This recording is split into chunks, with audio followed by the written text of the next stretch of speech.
Hi, welcome to my podcast, Becoming a Cut Flower Grower. I'm your host, Lydia, and I'm here to share my year of growing and selling cut flowers. I'll be giving you the lowdown on everything I'm doing and sharing all the highs and lows, the good times and the inevitable disasters, all in real time. Join me on my cut flower journey, starting right now. Hello, and welcome to the latest episode. I'm so happy that you're joining me for this. It's Friday, the 27th of June, 2025, and it has been a bit of a scorcher of a day. Lots of wind, which has been kind of nice, but also a little bit annoying, and just generally absolutely baking. And I feel like I've spent most of the day stuck in traffic one way or another, which has been quite frustrating. Anyway, I was hoping to do this episode up at the plot because what I'd like to talk about this evening is a review of the last 6 months of this year. And I thought it would be really nice to do it on the plot. And I always love talking up there because it just feels really, really natural talking to you from up there. But I didn't have enough battery on my phone, and the traffic tonight was terrible. All the boy racers come out when it's a nice sunny evening and race up and down, and it's just absolutely ear shattering. And the chickens are all quite naughty tonight, so it's just as well I didn't. But I am sat at home now. I've got some jacket potatoes cooking in the microwave, and so let's get started with the past 6 months. I thought I'd go through the highs, the lows, what's worked, what hasn't, successes, failures, what I've sold, what I'd be doing differently, and how I'm feeling, because that's quite important. It's not just about all of the data. And actually, let me tell you how I'm feeling. I'm absolutely shattered. Like, I'm so exhausted.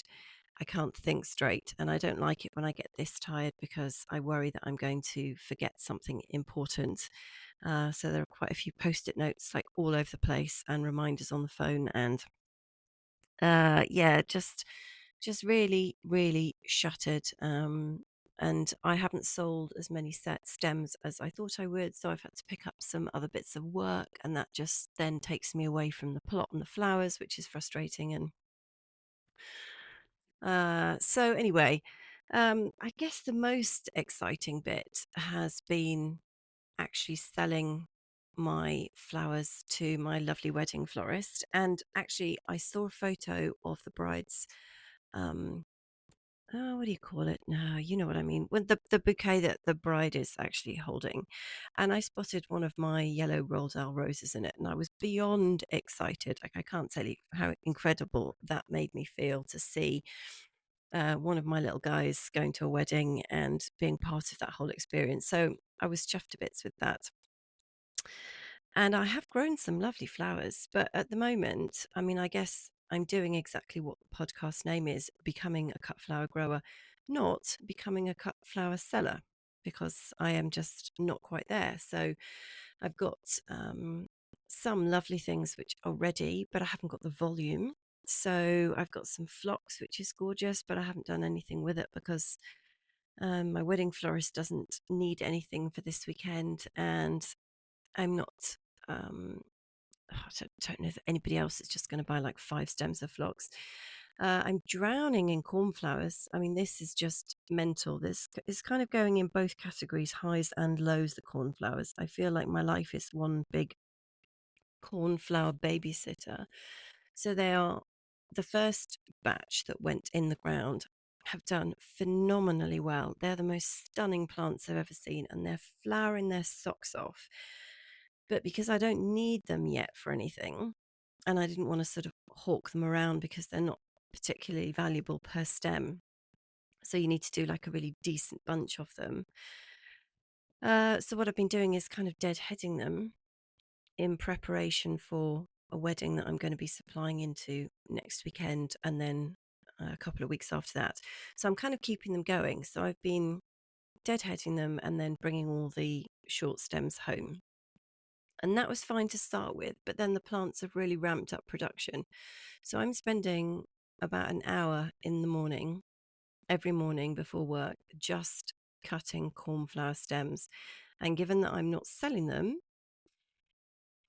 um, it just feels like a colossal waste of time slash some horrible vanity project because they're all lined up on shelves outside my house. Like, oh, look how many cornflowers I've grown and haven't sold them. So I'm just praying that I get to cut some for next weekend and sell them because that is probably not a very good use of my time. And the ironic thing is that the plants which I have spent zero time on, so the phlox, which just got dug up from my garden and planted up there, flowering away, I haven't done a single thing to it, not one single thing. I've barely watered it. I think it got watered in and that's it. It's just been left to its own devices.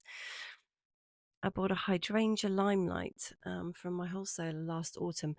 That never even got planted in the ground because I just ran out of time. So that's still in its pot in a tray. All I've done is water that. Flowering, oh my goodness, it's incredible. I'm fingers crossed that's going to be absolutely spot on for next weekend. But again, haven't done anything to that. I've got some incredible teasels which are growing in the plot, which I'm actually going to cut down over the weekend because they're about 7 or 8 foot tall. And I've already got plenty of dried teasel, so I don't need them, and they're casting a shadow and I need the space. So, like I say, it feels like everything I have not touched is doing incredibly well. And everything that I've put all this work and time and effort into is not either not ready or I haven't found a market for it yet. So I spent ages weeding around the Nigella because I'd felt quite bad about them. As if you're a regular listener, you'll know I've been slagging them off for months because they were just so tiny, so hopeless. They took forever to get going. Anyway, they look really pretty now. They're just about to open, which is amazing. And I thought, oh, well, I'll just weed you guys. So I'll put a bit of effort in because you're performing now. And I want to make sure that you get every drop of water that I give you. So I weeded them yesterday, and when I went up today, they'd all fallen over. And I had underestimated the extent to which the weeds around them were kind of propping them up and giving them some kind of support. And of course, now it's all weedy, not weedy anymore. And it's been very windy, they've all fallen over. And you know what the flowers are like, the plants are like. The second they fall over, the actual bud will start growing vertically. So now some of the stems are a bit bent. So I'm thinking, oh my goodness, maybe I should just, I don't know, stop doing anything on the plot because clearly it feels like I'm just making a mess of things. So I have grown some lovely flowers, but yeah, nothing that I've sold in any volume yet. Another high would be being invited to join this growers hub, which I'm going to the meeting about that on Monday, and I'll let you know how I get on with that. I'm chuffed to bits to be connected with these local ladies. I suddenly don't feel quite as alone, having spent months going, oh yeah, I love being alone. Yeah, I'm much happier by myself. Well, actually, I'm quite lonely up there, and I'm really looking forward to just having ladies to just talk to about what on earth I am doing and just to be able to share my experiences with them, and we can all complain about how tough the growing conditions are this year. I haven't had any pest damage on any of the plants. The broad beans got hit, and then that was it. That's the extent of it. So, no slugs, no snails, no more aphids or black fly, green fly.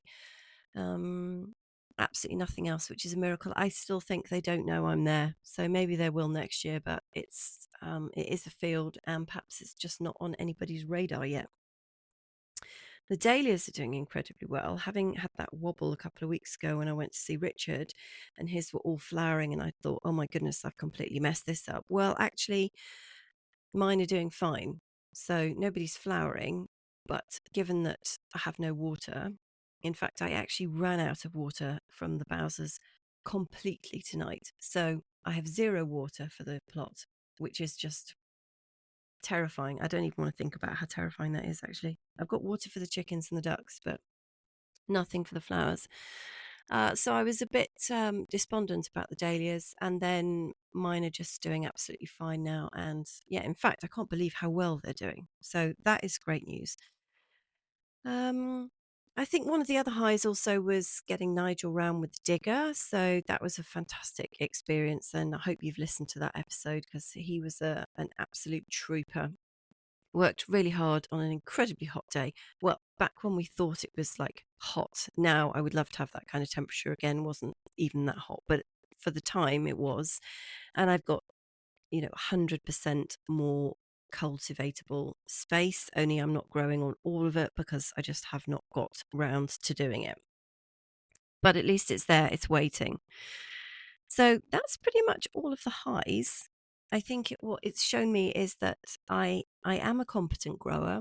I can grow some very nice things, and I am able to sell what I have. Well, not all of what I have, to be fair. Um, so that gives me some kind of reassurance that I can do it. I still have to watch the plant spacings, obviously. And then the lows. Oh my goodness, right. This is a really, really long list. So obviously, emptying out my IBCs by accident in the spring, that is top of my list of disasters and stupid things that I've done. So I lost 1,400 litres of water overnight and kind of set me back quite a lot, really, because I didn't know then that we were entering a period of drought. I don't know if we're actually officially in drought down here in the southeast, but it feels like it. And as I say, I completely ran out of water at 9 o'clock tonight. And yeah, that's just, and we're now, we're at the start of this heat wave. We've got some kind of amber heat warning from the Met Office, and they're talking about this European like heat hell dome thing coming up from the south. And if you look at the temperatures in Spain right now, I mean, 45, 46, it's absolutely bonkers kind of temperatures. And if that weather does come over, then we're all going to be in trouble. But hopefully it'll cool down over the channel. But the point is, it's going to be about 33 degrees on Monday, which is just like a monster temperature, really. Not very nice. So yes, extreme lack of rainfall as well. I mean, we did have a shower last night that I was really excited about, and then I got up to the plot and you couldn't really tell. So it's nowhere near enough water. Um, yeah, another low is, having flowers ready, but not having enough volume. So my lovely wedding florist said, you don't have to sell me like 10 stems or 20 stems. She's like, just let me know what you've got. And if I need it, I can take it. So it doesn't have to be like exact numbers. But, when you only have five of something, it's like, well, I'm not really going to probably ask her because I'm going to deliver them, and it's not worth getting in the car and driving for 20 minutes to deliver something that costs a fiver. So that is a little bit problematic for me, but I always knew I'd be ready later in the season, partly because I'm late for everything, and also just because things did get off to a slower start and didn't have enough water and stuff. So I feel like I'm going to be ready. It's just, we're at the end of June now and everybody else has been ready for months. So I'm really behind the curve there.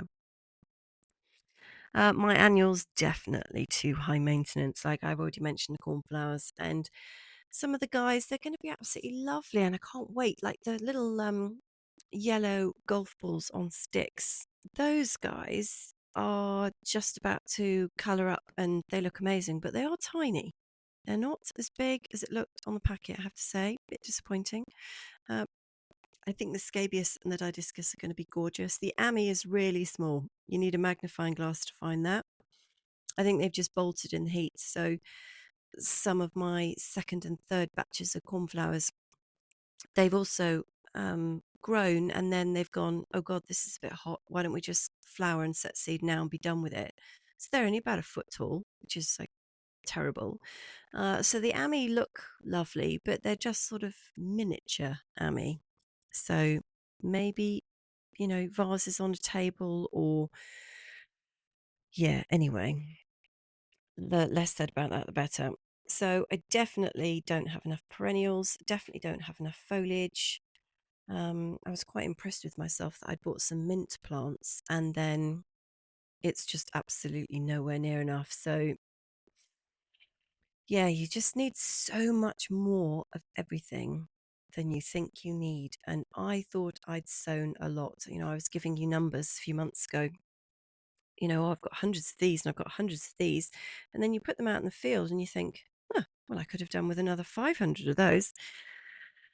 Um, the watering is very time consuming. That is a low. And I haven't got enough power. I haven't got any power, but I haven't got enough power to sort of do an automated water system or have any kind of pressure or pumps or anything. If I'd had lots of money, I would have probably bought loads of solar panels and then had a pump that I could have pumped all the water around, but we know that I don't. So that's not happened. So watering has been quite slow. The only plus side for that is that when you are standing there watering things with a watering can, you do know exactly how much you've given everything, and you don't blast all the seedlings out of the ground, which you can do sometimes. And you really get to look and see what's going on. So, that, silver lining for that one. Virtually no money. That's probably second only to losing all that water. I have sold some stems, as you know, but not very many. So that's massively disappointing. And it's quite, no, it's not quite exhausting. It's absolutely exhausting. And I'm shattered and a little bit overwhelmed sometimes with, or quite a lot of the time, with all the different things going on and all the planning that's involved. And my brain is just flicking between what do I need to do in the next hour? What do I need to do tomorrow, next week, next fortnight? Orders for, ranunculus, for daffodils, for tulips, all of this stuff. And it all seems to need to be done at the same time. And then making sure that the stems that I am planning to sell in to my wedding florist for specific weddings on specific dates, like how do I get the stems to be ready for that date? And then book time in the diary to make sure that I have time to cut them, condition them, and then deliver them. And all of that planning and thinking and having everything in your head is a lot. And then I write everything down so I don't forget it, but then it's all still going around my head anyway. And it's incredibly difficult to switch off. Now, part of me doesn't want to because this is my business and I love it and I'm well into all of it. I could talk about it 24/7. But it's also an awful lot to have running around your brain all of the time. And it's hard to switch off and unwind from it. The data collection's been very helpful. That's probably a really good thing. I'm really glad that I started doing that at the start of the year. And I am literally writing everything down, not watering, I have to say, not watering, but everything else I do, I'm writing it down. And I think that will be interesting to look back on at the end of the year. And I have got my logo done and it's on my Instagram now and it's on the one invoice that I have raised. It looks a little bit paler than I thought it would, but I can always change it. It's not the end of the world.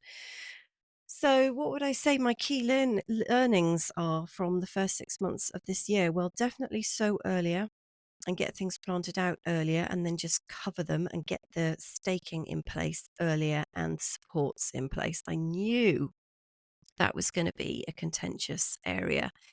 And I have been winging it so far, but I really need to get a roll of stock fencing and just put it in place and just then it's done. Definitely need more perennials, more shrubs, and more foliage, no doubt about that. And I also really need an outlet for things which I don't sell and which I could possibly dry. So I was looking at drying cornflowers, and there are two techniques for this. One is to hang them up somewhere cool and dry and dark, which is problematic because, as I said last week, all the outbuildings on the plot are baking hot in the afternoon sun. And the second one is to individually remove the petals from the cornflowers and then dry them sort of in a sort of confetti form already. And I thought, well, seeing as I'm a little bit behind the curve on everything and I don't have an awful lot of time, I can't see me individually removing the petals from these hundreds or possibly even thousands of cornflowers. So I'm not sure that's a goer. So I might just be hanging them all up in bunches and trying to find a garage to put them in. I'll let you know how I get on with that one. The podcast has been an absolute ray of sunshine in my life. I feel like it's one of my favorite things, to be honest. And I love that so many of you are listening now, and thank you if you're a subscriber or a follower. And I hope you're enjoying it. I hope you're enjoying the journey. And maybe you're sitting there laughing like, this woman does not have a clue what she's doing, but it's a learning curve. And thank you for following me on Instagram, and for all the comments and nice things that you've sent me. It means an awful lot. So there we are. That is the last 6 months of the year in about 20 minutes. I could do at least another 2 hours. Nobody's got time for that. It is the end of June, so we're starting the second part of the year on Tuesday, and I will be back then to fill you in on what's going on and let you know how I got on in this Flowers Hub meeting on Monday, and how I got on in the Heatwave. And I hope wherever you are staying cool or warm, depending on where you're listening to this, and your growing is going well. And I wish you all the very best. It's a wild journey, and I'm really glad that you're joining me on it. Okay, take care. Catch you next week.